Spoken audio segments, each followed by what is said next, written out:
মারা গেল জিয়াউর রহমান, শেখ হাসিনা পালাইল।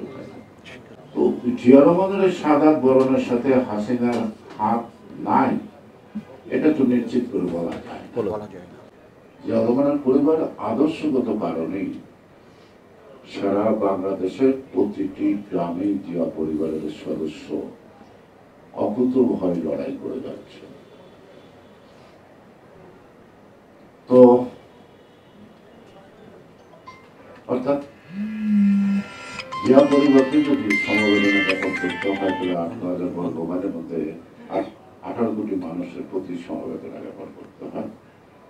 এত লড়াই সংগ্রামের মধ্য দিয়ে তারাও আজও জিয়ার আদর্শ বাস্তবায়ন, বহুদলীয় গণতন্ত্র, জনগণের ভোটাধিকার, স্বাধীনতা, সার্বভৌমত্ব, এইটাই হলো আমাদের মূল মন্ত্র।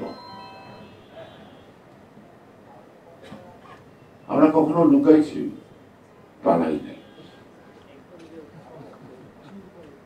লুকাই তো কিরকম, অর্থাৎ যুদ্ধের একটা কৌশল থেকে একটা গেরিলা যুদ্ধ, একটা সম্মুখ যুদ্ধ।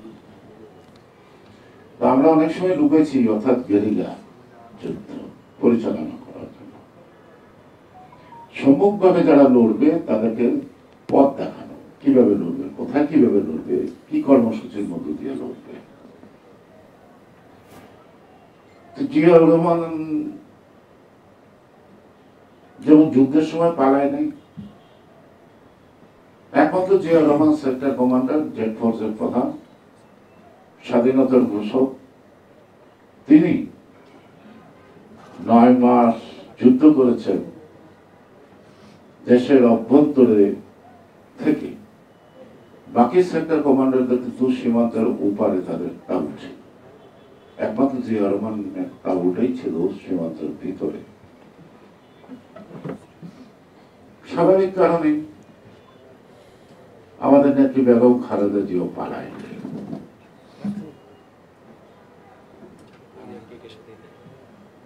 শেখ মুজিবের রণক্ষেত্র থেকে পালানোর অভ্যাস আছে। তো জন্মসূত্রে শেখ হাসিনা পাইছে। জিয়া রহমানের মৃত্যুর সংবাদ যখন ঢাকায় পৌঁছল, তখন জিয়া রহমানের যে অনুসারী, জিয়া পরিবার অধিক, কেউ কিন্তু পালাইতে যায় না। সেই জন্য পালাইতে গেছিল শেখ হাসিনা। আগরতলা পুলিশের হাতে তারা মামলা বাড়িয়েছে, পুলিশ তাকে ধরে ঢাকায় পাঠিয়ে দিল। মারা গেল জিয়াউর রহমান, শেখ হাসিনা পালাইল। 17 তারিখে হাসিনা আসলো, জিয়াউর রহমান 30 তারিখে মৃত্যুবরণ করলো বা সাদা বরণ করলো। তো জিয়া রহমানের সাদা বরণের সাথে হাসিনার হাত নাই, এটা তো নিশ্চিত করে বলা যায়। বিএনপি প্রতিশোধ এবং প্রতিহিংসা রাজনীতি করে নাই বলেই শেখ হাসিনা নিরাপদে ছিল।